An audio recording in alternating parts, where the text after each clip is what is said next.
Bonjour Olivier Benkemoun. Bonjour Philippe Vandel. Vous aussi, vous êtes un cas. Bonjour Jean-Luc Lemoyne. Bonjour Monsieur Vandel. Également, et c'est un compliment, tous les jours vous intéressez, Jean-Luc, a un programme pour nous, c'est votre session de rattrapage. Et samedi, vous avez fait comme plus de 18 millions de Français, vous avez regardé le foot. Ouais, j'étais très original, Philippe.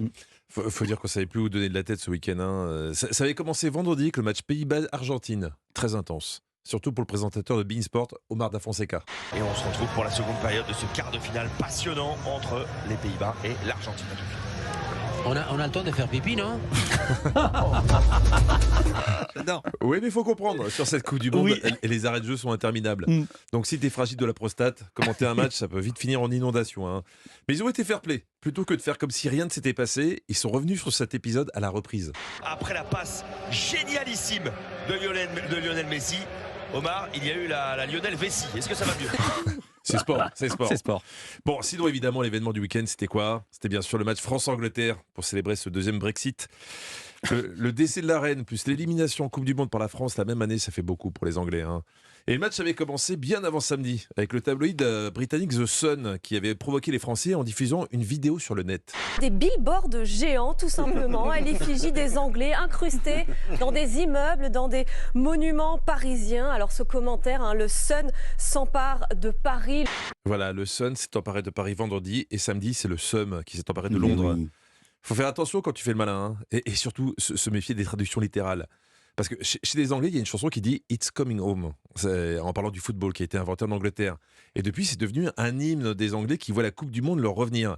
Donc, en traduisant ça littéralement, le Sun a mis sur un monument parisien une photo d'un joueur anglais avec écrit en gros « Il rentre à la maison ». Eh ben ouais, il est rentré à la maison. Ah, nous les Français, quand on peut rendre service. Hein.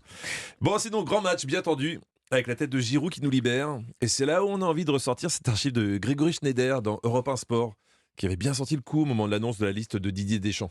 Je vais vous dire pourquoi j'ai voulu parler en premier, parce que je ne comprends rien à la sélection de Giroud. Je ne sais pas pourquoi faire, je m'en fous. De toute façon, il ne jouera pas. Ouais. Ah. Il y a des mecs comme ça qui peuvent te faire gagner beaucoup d'argent. Hein. T'écoutes leurs pronostics, tu paries le contraire. Une sorte de Paul le Poulpe inversé.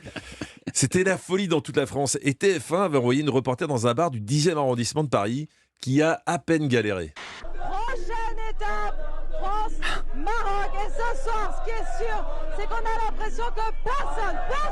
Cassez la voix. C'est la voix. En même temps, c'est un peu la faute de TF1 si c'était le bordel dans le bar. Parce que devinez comment elle s'appelait la journaliste. Toujours au même endroit, toujours avec le sourire.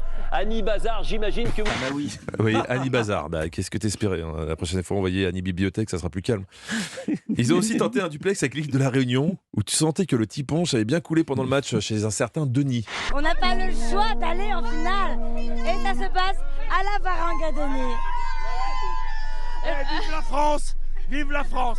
Et on remercie Denis qui nous a offert ça. Ah, ils étaient bien cuits, eux. Hein. Non, pour s'entendre, il fallait aller en Angleterre, hein, dans un pub après le match. Là, après le pénalty raté de Kane, la clim était à fond. Et BFM a trouvé le seul Français qui avait regardé le match avec des locaux. Je les aime les Anglais, mais qu'est-ce que ça fait du bien? Qu'est-ce que la victoire elle fait du bien ce soir? Est-ce que vous allez chambrer un petit peu vos amis anglais ou pas trop? Non, on va éviter de se faire casser la gueule quand même ce soir. Ouais, il y a des limites. Hein.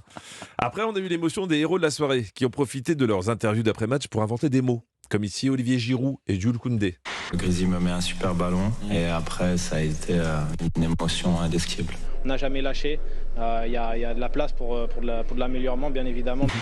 Indescriptible améliorement, même mon correcteur d'orthographe me les a refusés 3 fois. Bon, mercredi, demi-finale historique contre un Maroc impressionnant que personne n'avait vu aller aussi loin, et notamment pas ce journaliste de CNews. Historique, jamais un club africain ne s'était qualifié pour les demi-finales. Alors non, a priori, le Maroc est un pays, pas un club. Ah oui, il a dit un club africain. Ouais, sinon, on me dit rien. Et pour finir, je voudrais quand même qu'on ait tous une pensée pour ces gens qui avaient décidé de boycotter la Coupe du Monde en allant au cinéma samedi soir sur les Champs-Élysées. Ils s'en souviendront longtemps. J'y ai pas pensé, vous avez raison. Merci beaucoup Jean-Luc, à demain. Je rappelle qu'on vous retrouve chaque jour dans Historiquement Vôtre. C'est de 16h à 18h avec Stéphane Bern. Et maintenant c'est tous les jours, puisque les matchs de la Coupe du Monde, c'est le soir. Olivier Benkemoun.